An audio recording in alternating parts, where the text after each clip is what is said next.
right, we're prepared to begin argument in our second case, and Mr. Monty Morano. Morning, Your Honor. Judge Thacker, Judge Hamilton.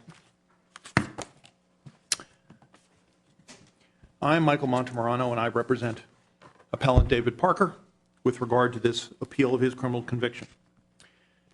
I'm appointed by this court by virtue of the fact that I served as standby counsel for Mr. Parker upon appointment by the District of Maryland prior to Mr. Parker's trial. Simple fact that underlies this appeal is that the government, and their brief is riven with this error, fails to understand the difference between standby counsel and actual counsel. In the view of the government, it appears that having someone in a suit sitting next to Mr. Parker or any criminal defendant is indeed adequate to fulfill the constitutional obligations imposed upon the courts of this nation. I submit to the court that the government has conceded the underlying factual basis for this appeal. And it is clear in their brief, and we see it between pages 25 and 30 of their brief. At page 27, it is set out very clearly.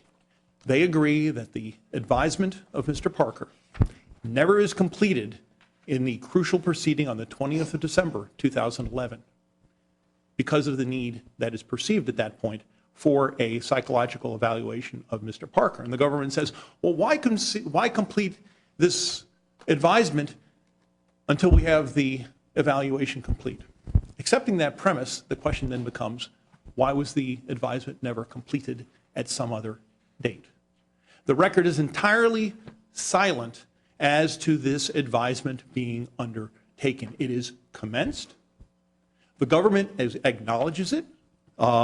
It's at page, I believe, page 48 of the Joint Appendix, where Assistant U.S. Attorney Johnston says we want to make sure a knowing and intelligent waiver is placed on the record, but it's never done. And that is the fundamental problem here.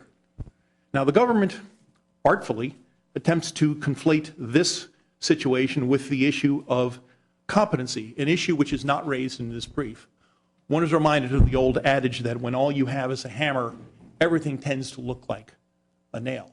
The government has neither the factual nor legal basis to underlie their position, so they have attempted to divert this court's attention, trying to pull it within the four corners of the Bernard opinion authored by Judge Thacker only last year. I respectfully submit that is a form of obfuscation that this court should not buy into. This is not a question of competence, and we have not raised it as a question of competence because the question of competence is never addressed below. There's an evaluation done. There's no record as to what the court considers. Well, I mean, we recognize, of course, that there's a difference between a competency to stand trial and the ability to represent oneself. Now, there's the whole question here, I think, is the adequacy of the inquiry, making sure that the defendant understood the rights. But it seemed the government is indicating that Judge Motz bent over backwards to try to make certain that this defendant understood exactly what he was giving up. And if in the face of the defendant's insistence that he wanted to go to trial and to present his sovereign citizen arguments himself, if Judge Motz had said, no, you cannot represent yourself, then we would be up here on a Feretta violation. So Judge Motz was in a situation of where he'd be darned if he did and darned if he didn't. So what he did was he, as I say, on 3 separate occasions, say, you understand how important the right to counsel is. Are you sure you want to do this? And you have to give a district court some discretion as to his evaluation of the defendant's response, he's in the best position to know whether the defendant is really insisting on representing himself as long as an adequate inquiry is undertaken. And it wasn't just once, but as I understand it, it was 3 different times that he inquired of this. The mere inquiry the court points to is not adequate, number one. Number two, Your Honor appears Did you to be object to that at the time? not my job to do so. I wasn't present at the time, number one. But did anybody object to the adequacy of the inquiry at the time? I think it was attenuated due to the reference to a mental health professional for an evaluation. When the matter came back into But that court was an next, opportunity, I mean, because this is I wonder if we're not up here on plain error and whether people were just waiting to see what the result of the trial was and then bring up this issue on appeal. But I'm asking, when you were before Judge Motz, did anyone object? And I was just, as standby counsel, you would be the obvious one to object. Did you object to the adequacy of the inquiry that Judge Motz was undertaking? I did not object. It was not my place to object, and the ship had sailed by time I was appointed. That's the point I'm trying to make. Did anybody object?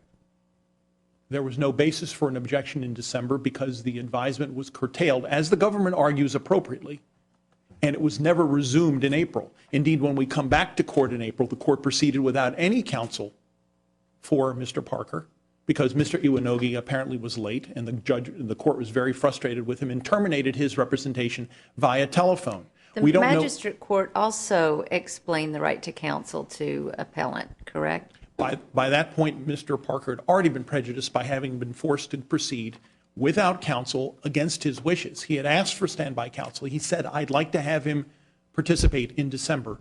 That right was terminated in April, and the next advisement did not take place until June 7th. Most respectfully, somebody has to be accountable for what happened in April and what happened between April and June. But to follow up, excuse me a minute, because Judge Hamilton has a question. Yes, Your Honor. Judge Hamilton. I'm a little bit confused. If you were standby counsel and you said it was not your right to object, then why is this issue before us? I'm not sure I follow. My understanding of the role of standby counsel is to serve, as I lay out in my brief, is to serve as a resource for the defendant who is trying the case. In essence, counsel of record is Mr. Parker. It is not my place to... I understand that, but you said that it was not your right or your, I guess right is as good a word as any, your right to object when you were serving as standby counsel to whether or not he was competent to waive his right to counsel. Did he ever raise that himself? No, he did not, and I respectfully submit suggesting that he is not competent to waive the right is to misunderstand the position of appellant.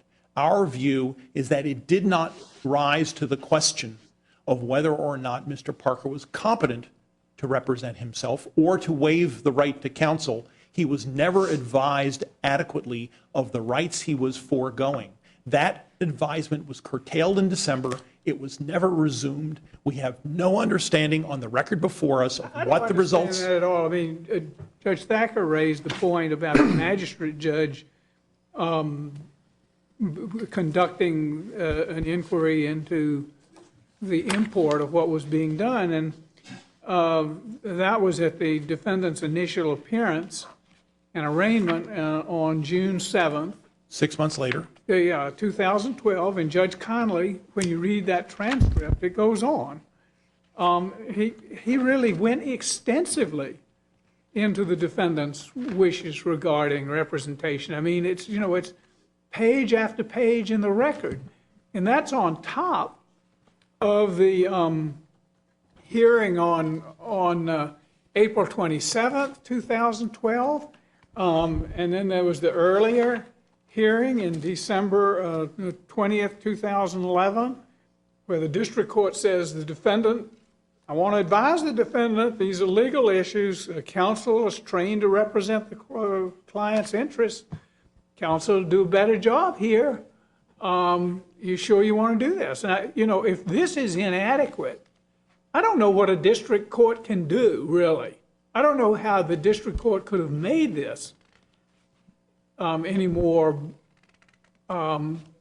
adequate. I mean, the Supreme Court has said somebody has a right to represent themselves, and as foolish as it may be, that's the right that they have under the Supreme Court's decision.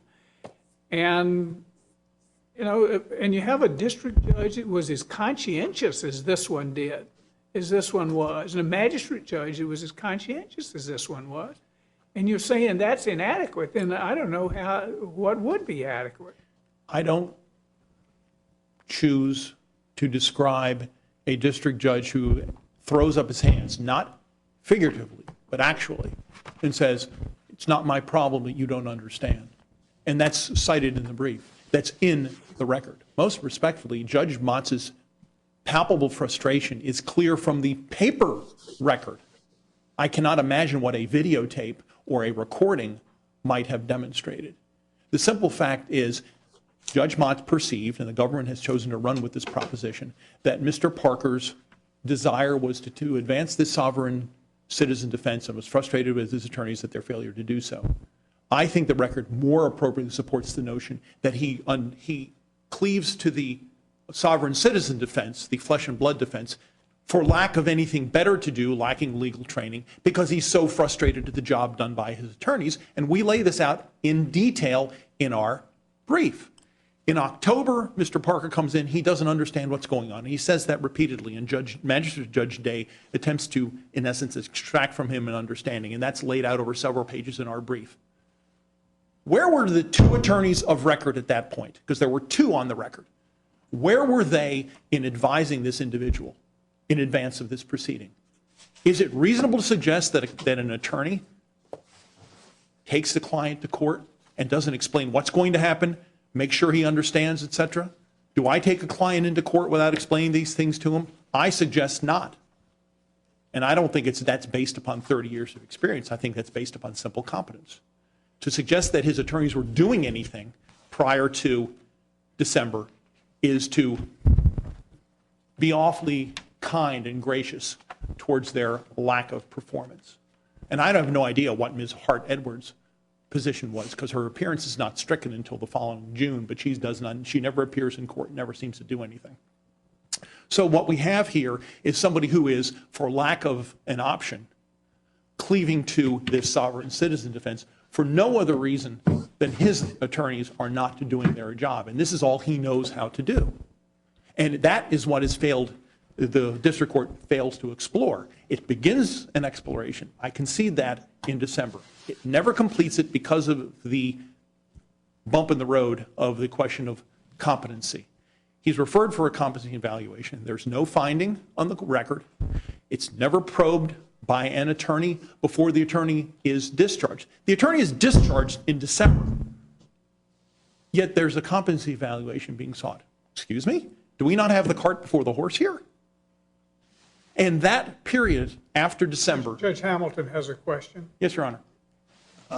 What about the finding by Dr. Bloomberg that he found the plaintiff competent and found him competent and that he understood the right to counsel? Perhaps that's Dr. Bloomberg's view. It's never probed on cross. He never takes the stand, and there's never a finding put on the record by the court that it has adopted these findings.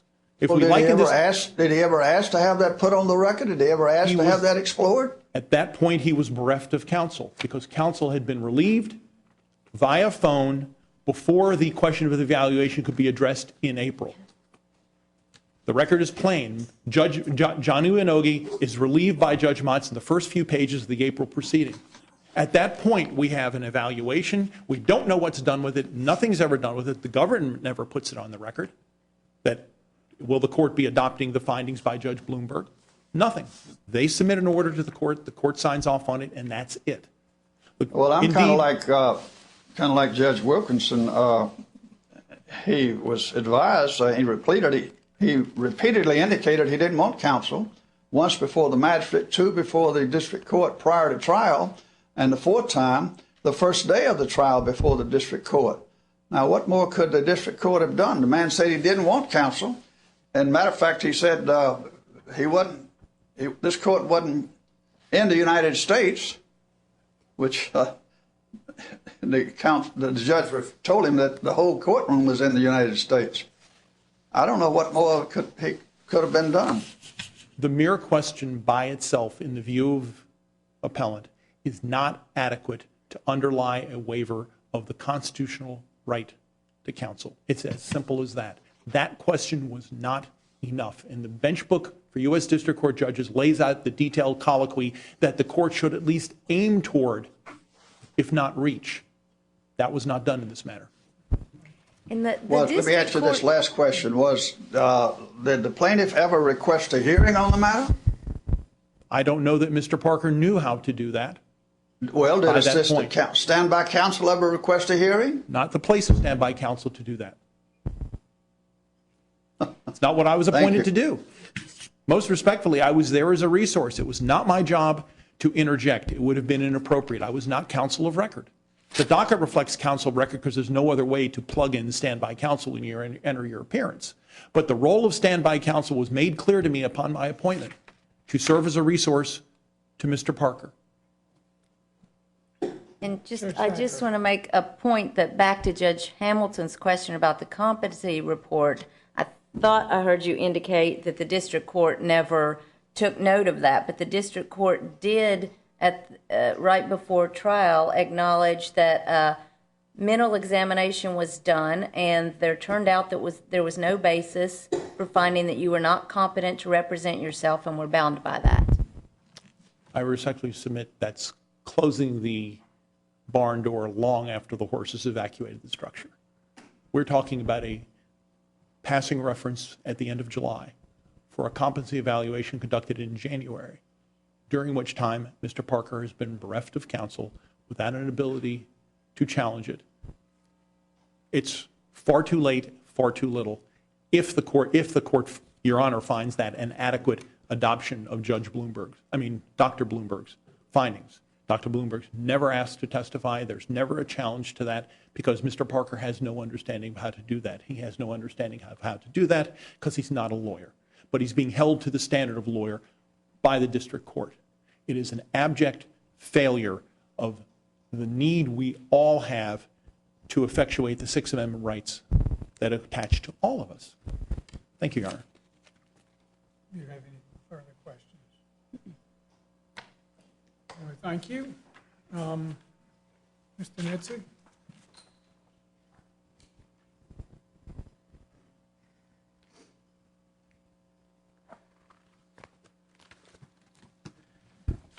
Good morning, Your Honor. Paul Nitze, appearing on behalf of the United States. Is there anything that the panel has overlooked? And we've all three asked questions. Is there anything that our questions have overlooked in terms of our understanding of the case that you want to add to? Well, with the court's indulgence, I would like to maybe step through the chronology of this case a bit because with all due respect to opposing counsel, I believe there's been a bit of a sleight of hand with respect to how matters progress, both with respect to appointment of counsel and also with respect to the competency hearing, and then finally with respect to the Ferretta advisement. So just to set the stage a little bit, there is no magic litany of questions that a district judge must use when advising a defendant of his right to counsel and a corresponding waiver of that right. Rather, Ferretta simply says that the waiver must be clear and unequivocal, 1. 2, that it must be a knowing, intelligent, and voluntary waiver, and 3, that it must be timely. So that's the test that is at issue here in this appeal, and that's a test that can be met at any point across the duration of the case from initial charging through trial, and it can be met not just by the colloquy, the question and answer between the district court and the defendant, but also by the district court's observation of the defendant throughout the proceedings. And one thing that I think is very important as this court considers this case on appeal is that Judge Motz had the opportunity to view and interact with Mr. Parker on multiple occasions over many days and many hours of court proceedings, as did I and my co-counsel, and as did Mr. Montemurano as standby counsel during the trial itself. So this was not just a question of the the responses, as those responses are memorialized in the written record in this case, this is also very much the district court's discretion and wisdom with respect to his observations of the defendant. So with all that said, stepping through, I believe that there were some errors in how Mr. Montemurano presented this case to the panel. Mr. Parker is originally charged by complaint in July of 2011. He makes his first appearance in court in August of 2011, August 22nd. At that point, he's just charged by complaint, and he appears with the benefit of counsel. John Chamble from the Federal Public Defender's Office is there at the time that he is advised. Subsequently, he is indicted a few days later in August, and then we come to the October 24th hearing in front of Judge Day. The October 24th hearing, Mr. Parker is present with John Iwanage. Now, Mr. Montemurano makes much of the fact that a woman named Angela Hart Edwards entered her appearance on behalf of Mr. Parker, but never showed up in court and was not actually stricken from the record until June of 2012. And what I would respectfully submit to the panel is that's of no moment, because while Ms. Hart Edwards may not have been diligent in her practice insofar as she never filed a motion to withdraw and never appeared to help the defendant at all, there were other counsel who appeared on the defendant's behalf, so that this was not in any way something that prejudiced the defendant. So on October 24th, Mr. Parker appears with John Iwanage, and there is this back and forth where Judge Day expresses some concerns about the fact that the defendant is engaging in gamesmanship with the court. But nonetheless, the defendant is advised of the charges, and he's also advised of his legal rights going forward. Then we come to the next court hearing, which is in December of 2011. Well, first of all, Mr. Parker was represented by John Iwanage at that hearing. So he was represented, and he also advised the court at that point that he wished to proceed pro se. Now, what had happened up to that point is that both the counsel for the United States, myself and Ms. Johnston, as well as the court, had developed some concerns that there might be a competency issue here. Because starting in the summer of 2011, continuing up through that point, there had been a flurry of sovereign citizen pro se motions submitted by the defendant. So out of an abundance of caution, the United States, via correspondence with the court, requested a competency hearing, which is what was later conducted by Dr. Blumberg, and which is the subject of the report that is filed in this supplemental sealed appendix, the sealed joint appendix. The reason why there was not much of a record built in this case as to the competency evaluation is because the competency evaluation was never requested either by the defendant himself, representing himself pro se, or by his counsel. And so, to the extent that Judge Motz did not make extensive oral or written findings with respect to competency, either at the April 27th motions hearing or then later at the July trial, that's because the competency hearing was not up in the air. There was nothing to resolve because the competency hearing was never a contested issue between the parties. The competency hearing was something that the competency... Isn't the question of competency simply separate and apart from the question? I mean, they're two distinct questions, aren't they?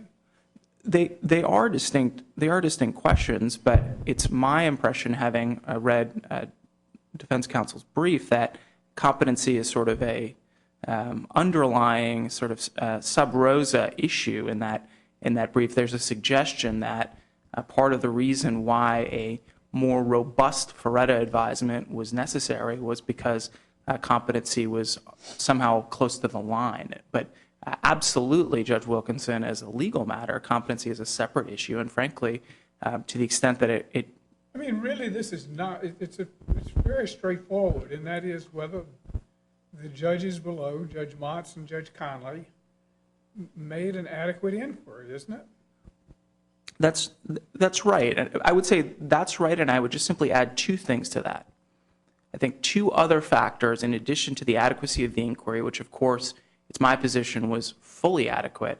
especially, and Judge Wilkinson, you've already made reference to the June 7th advisement on the second superseding indictment.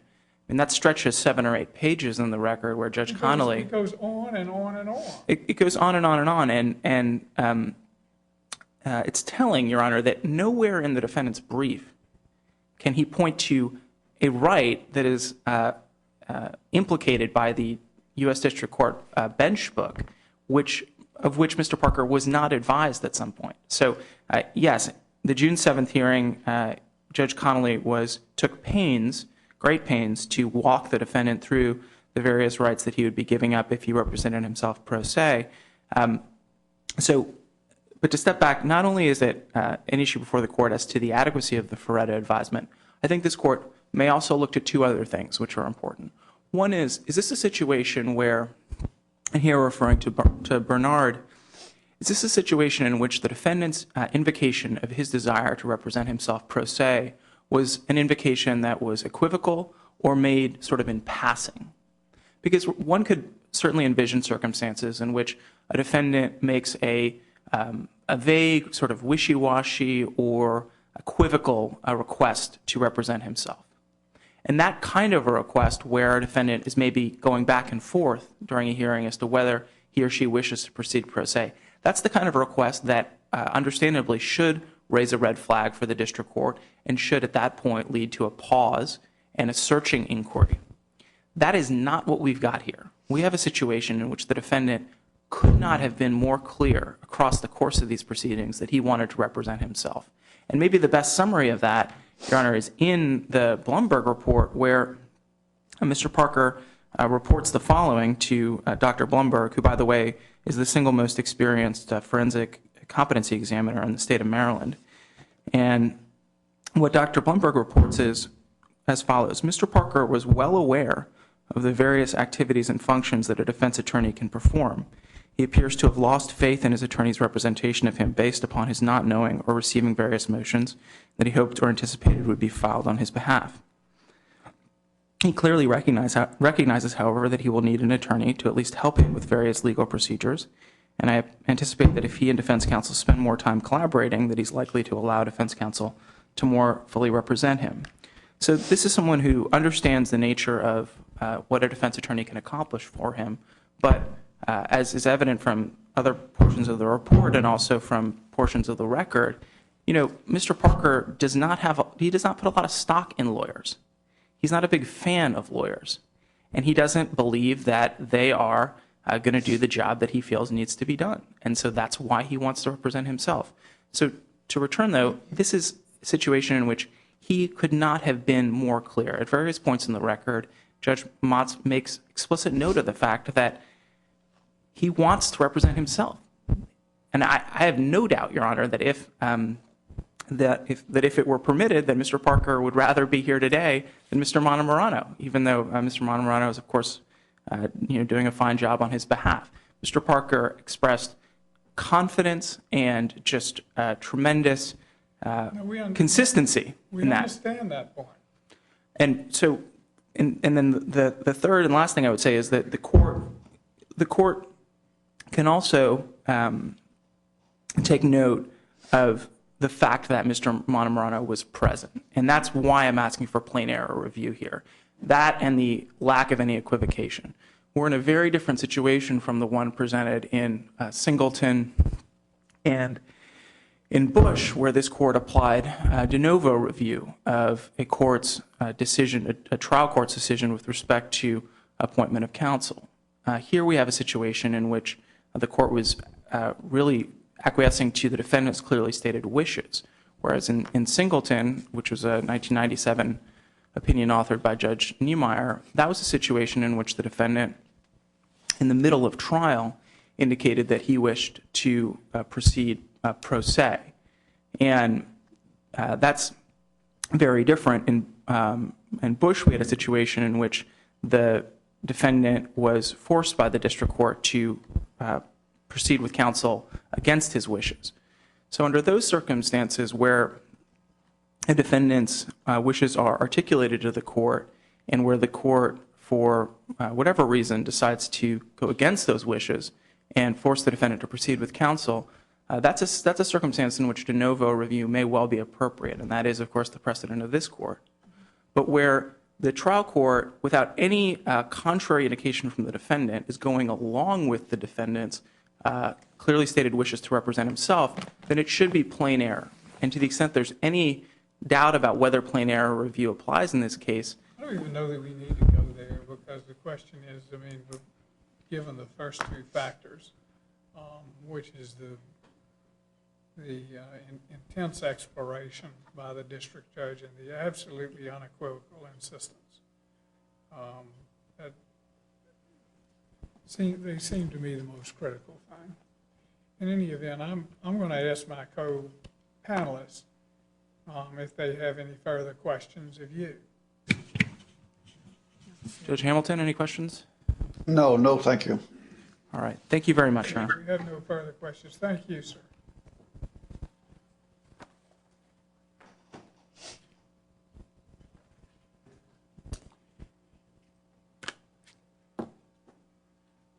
With respect to opposing counsel, he misstates the record in this case. There was no concern on the part of the government arising in the summer. The flurry of motions that Mr. Nitze refers to began the day before the December motions hearing. It's plainly clear in the appendix at page 5, docket entry 34, filed on the 19th of December, the day before the first of the sovereign citizen motions filed by Mr. Parker. This is not a long-standing concern over which the government was wringing its hands. This arose the day before. Indeed, there's a discussion in the transcript of the need to provide copies to the government, which they had not yet received, and whether or not we could go forward on those motions on this 20th of December. That then led to the discussion of why the motions were filed, because of the dissatisfaction with counsel and the belief that counsel was not representing Mr. Parker adequately. And let us not forget, Judge Motz bought into that. He volunteered to Mr. Parker at a later proceeding that he didn't think Mr. Parker's attorneys were doing a very good job on his own, for which he deserves great credit, because I think that's a fair way to describe what's being done. Because even if they're meeting the standards of what attorneys should do, they are not meeting the standards of client communication and explaining to Mr. Parker so he can understand. And his lack of understanding is throughout the record in this matter. And that's what leads him to say, I've got no choice. I must represent myself because they're not doing a very good job. They're not doing a job. They're not explaining anything. That the government chooses to describe, unfairly, I respectfully submit, as gamesmanship.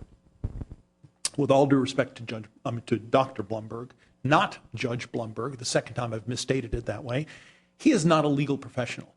His statement that Mr. Parker understood what a lawyer could do is of no moment before this court, because it's never been explored by an attorney under oath in a hearing. Indeed, the only time it's ever pointed out, it's ever suggested that it was considered by the court is long after the horse is out of the barn, as Judge Thacker had pointed to in July at the beginning of trial.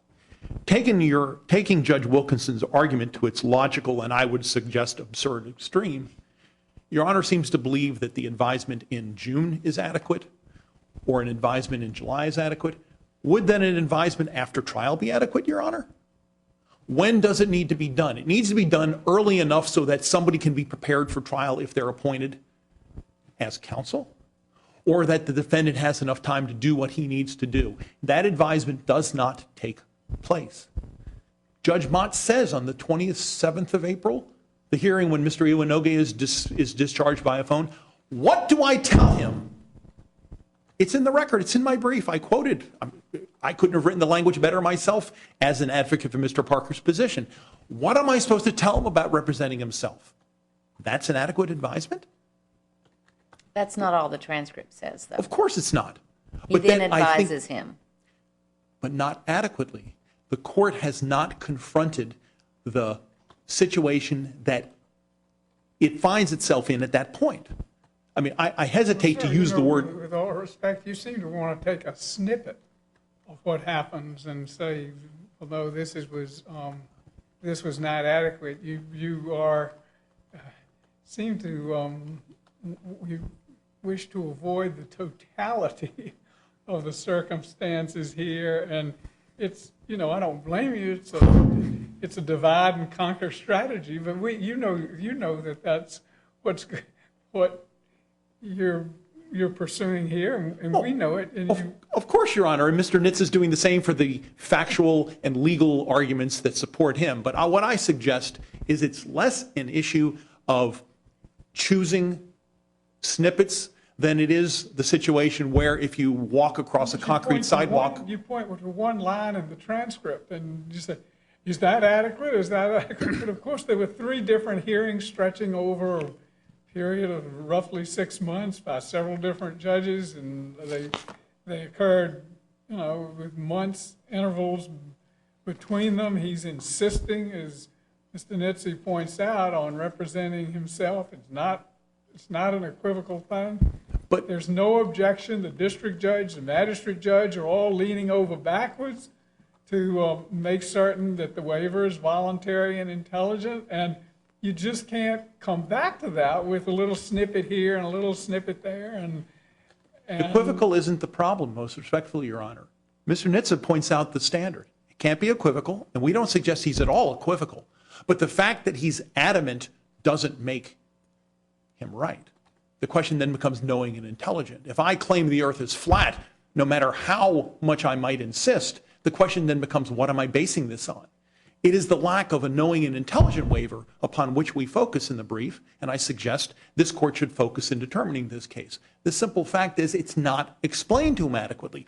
The colloquy in the bench book is what is the ideal, and it is not even approached by the court, which says, what do I tell him about waiving his rights? That's the problem. It's the lack of knowing and intelligent, not that it's unequivocal. He doesn't know what he's doing. To quote St. Thomas More, he hath not the competence. He's not a lawyer. And it's not explained to him. And it's clear even as far back as December that his lawyer hasn't explained it to him. And that's why he wants to get rid of him. And it's even clearer before in October when he's not prepared for a mere arraignment. it seems to me at the end of the day, you just disagree with the Supreme Court's decision in Ferrella. Not at all. And that's fine. But I'm having a hard time listening to your opinion and finding out what person would ever be able to invoke his right to pro se representation, or what inquiry would ever be adequate, or what insistence would ever be unequivocal enough. I mean, it seems like to me you are out to nullify the Ferretta right, and Not a at lot all. of people that disagree with Ferretta, and it was a hotly contested decision, but there it is. The Supreme Court handed down the decision. We've got to respect it. I completely agree, Your Honor, and I think we honor and respect Ferretta by ensuring that a defendant is adequately advised. Indeed, you ask who could do it, and I tell you who could do it. David Parker could do it, had he been adequately advised, which he was not. Thank you, Your Honors. Mr. Mona Morano, I want to thank you for your representation of your client. The court appreciates it very much. Thank you, Your Honor. We would like to come down and greet counsel, and then we'll take a brief recess.